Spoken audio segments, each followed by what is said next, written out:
and I felt like something was watching me.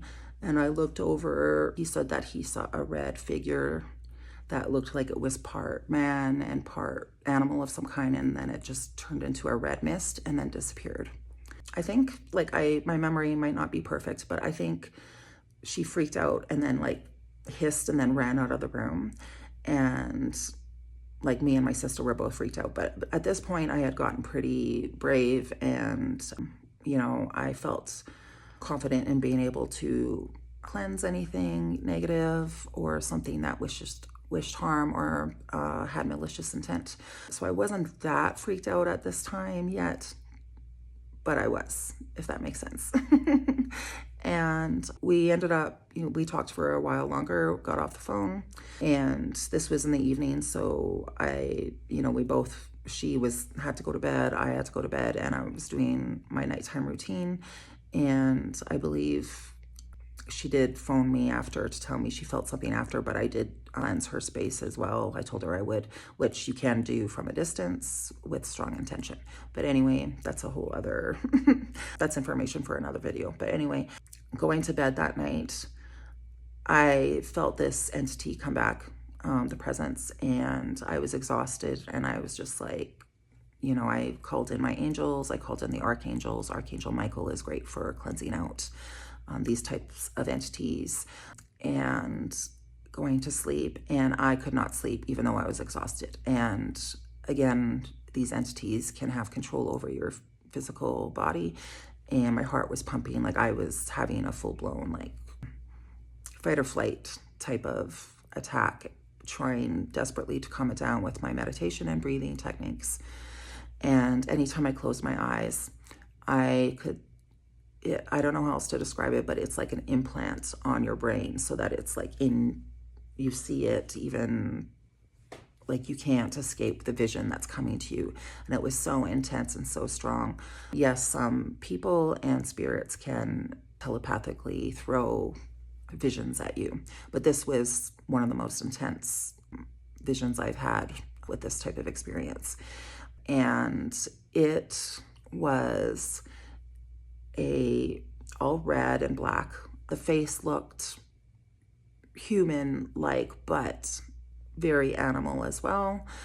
The closest thing I could describe it to is like depictions of werewolves, vampires, but also like, yeah, I want to say it looked part wolf, part human.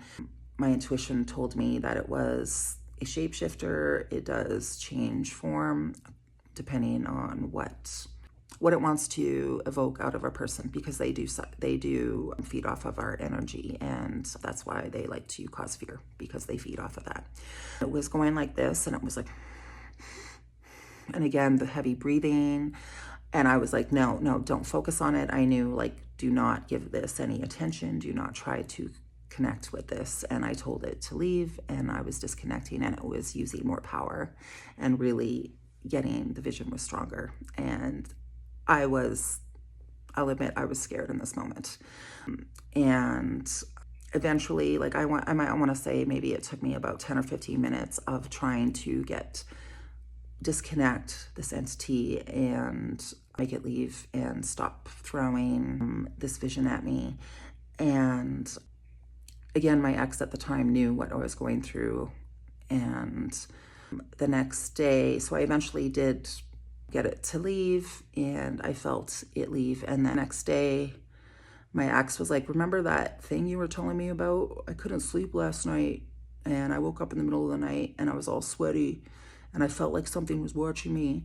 And I looked over, like, we had an ensuite in the little hallway to our ensuite. He said that he saw a red figure that looked like it was part man and part animal of some kind, and then it just turned into a red mist and then disappeared. And he was very reluctant to believe what I was going through, but again, he couldn't deny the specific information that was coming through, that there's no way I could know.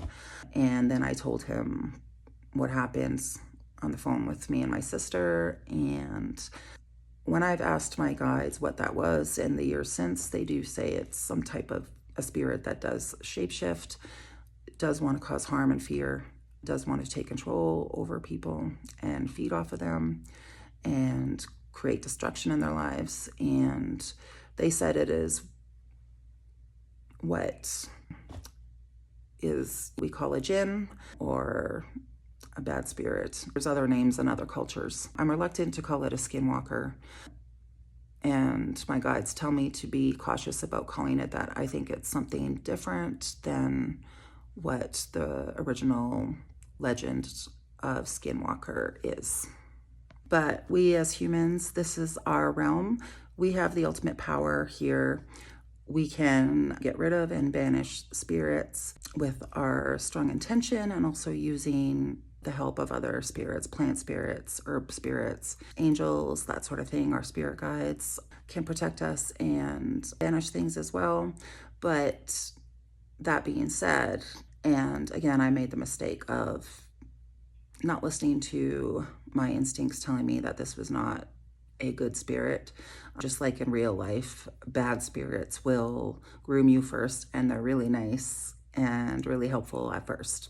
So just a warning, don't play around with the stuff. Again, you have to know what you're doing. This is very powerful stuff. You don't want to go mess around and talk to any spirit that comes through. It's like dialing any number randomly, and whoever you get, you're going to get.